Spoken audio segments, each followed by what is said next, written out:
आज की कहानी है डर से भी बड़ा डर। खड़ खड़ खड़ खड़ खड़ ट्रेन स्पीड से भागी चली जा रही थी। शाम का समय था। तेज बारिश और बीच बीच में बिजली की चमक एसी कोच की खिड़कियों से अपनी प्रेजेंट बता रही थी। केबिन का ये एकांत और ये डरावना मौसम मुझ जैसे डरपोक आदमी को और भी डरा रहा था।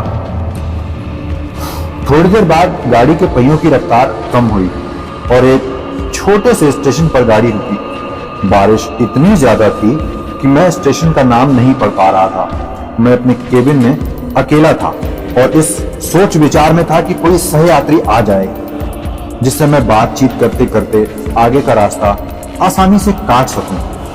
और एक अंदर का डर जो मेरे अंदर उठ चुका है उससे मुझे छुटकारा मिल सके। तभी किसी ने केबिन का दरवाजा खटखटाया और एक शांत सा दिखने वाला आदमी केबिन में दाखिल हुआ। अपना सामान और सारी चीजें एडजस्ट करने के बाद वह मेरी तरफ देखकर मुस्कुराया। मेरी तरफ हाथ आगे बढ़ाकर उसने अपना इंट्रोडक्शन दिया। मैं मिस्टर घोष, मैं कोलकाता जा रहा हूँ पुनर्जन्म से संबंधित एक वर्कशॉप में पार्टिसिपेट करने के लिए। मैंने उसे बताया कि मैं कानपुर में लेक्चरर के पद पर हूँ और पटना जा रहा हूँ। उसने कुछ खाने का सामान निकाला और मुझे भी खाने के लिए दिया। लेकिन मैं बहुत ही शक्की व्यक्तित्व का प्राणी हूँ। ट्रेन में किसी अजनबी के द्वारा दिए गए खाने को लेना नामुमकिन था मेरे लिए। मैंने बड़ा ही पोलाइटली उसके प्रपोजल को ठुकरा दिया। वो भी कम उस्ताद नहीं था। बहुत तेज हंसा और बोला, शक कर रहे हैं आप मेरे ऊपर? अभी तो कुछ नहीं, देखिए आगे आगे क्या होता है। उसके ये शब्द सुनकर मैं एकदम डर गया, किंतु मैंने किसी तरह अपनी घबराहट को छिपाया। कोई स्टेशन आने पर वो उतरता और ट्रेन चलने के बाद किसी दूसरे कंपार्टमेंट में चढ़कर फिर आ जाता। पूछने पर बोलता कि बीच बीच में रेलवे की नौकरी भी कर लेता हूँ। थोड़ी देर बाद मैं और वो अलग अलग चीजों पर चर्चा करने लगे। उसने पुनर्जन्म से संबंधित बातें शुरू की और पुनर्जन्म को अंधविश्वास बताया।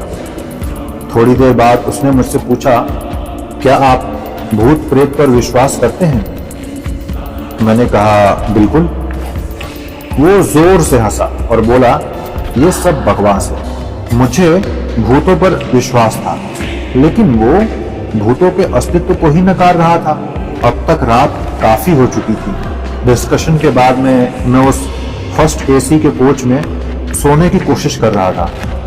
अचानक मुझे ऐसा अनुभव हुआ कि कोई मेरे गले पर गर्म अंगार रख रहा है। मैं हड़बड़ाकर उठा। कहीं कोई नहीं, मेरे अलावा उस रूम में सिर्फ वो यात्री था जो सामने की बर्थ पर घोड़े बेच कर सो रहा था।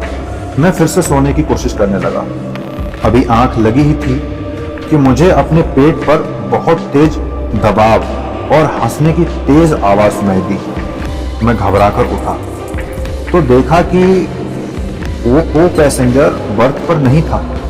लगभग 1 से 2 मिनट बाद वो आया और बोला, जनाब सोए नहीं? मैंने अपनी घबराहट रोकते हुए उससे कहा, अभी नींद नहीं आ रही। और मैंने अपने बैग से एक मैगजीन निकाली और पढ़ने का नाटक करने लगा। वो को पैसेंजर भी बर्थ पर लेट गया और कुछ देर में उसके खर्राटे केबिन में गूंजने लगे। मैं भी थोड़ा रिलैक्स हुआ और बर्थ पर आंख बंद करके लेट गया। ट्रेन कभी धीमी होती, कभी रफ्तार पकड़ लेती, लेकिन मेरे दिल ने अब तेज रफ्तार ही पकड़ रखी। भय और घबराहट से मुझे टॉयलेट जाने की इच्छा हुई। मैं टॉयलेट की तरफ मुड़ गया। जैसे ही मैंने टॉयलेट का दरवाजा खोला, वो को पैसेंजर मुझे अंदर दिखा और मैं चिल्लाते हुए अपनी बर्थ की तरफ भागा। देखा तो वो को पैसेंजर इत्मीनान से अपनी बर्थ पर सो रहा है। मैंने घबराहट में उसे जगाया। वो बोला, अरे क्या हुआ? इतना मासूम लग रहा था वो, जैसे कुछ जानता ही ना हो। मैंने कहा, आप यहाँ भी और टॉयलेट में भी? वो बड़ी अजीब सी हंसी हंसा और बोला, मैं कितने रूप में कहीं पर भी रह सकता हूँ। घबराहट के मारे मैं पसीने से तरबतर हो गया। ऐसा लगा जैसे मेरे अंदर जान बाकी ही नहीं है, जैसे मेरे प्राण निकल गए हैं। वो बोला, तुम्हें भूतों पर विश्वास था ना, तुम्हें तुम्हारे विश्वास का प्रमाण देना था। तुम्हारे जैसे लोगों के कारण ही हम भूत पिशाच लोगों का अस्तित्व है। इतना कहकर वो मेरी आंखों के सामने से अचानक गायब हो गया। मैं डर के मारे शॉक्ड और जैसे मेरी जान निकल गई हो, सामने की बर्थ पर बैठा हुआ था।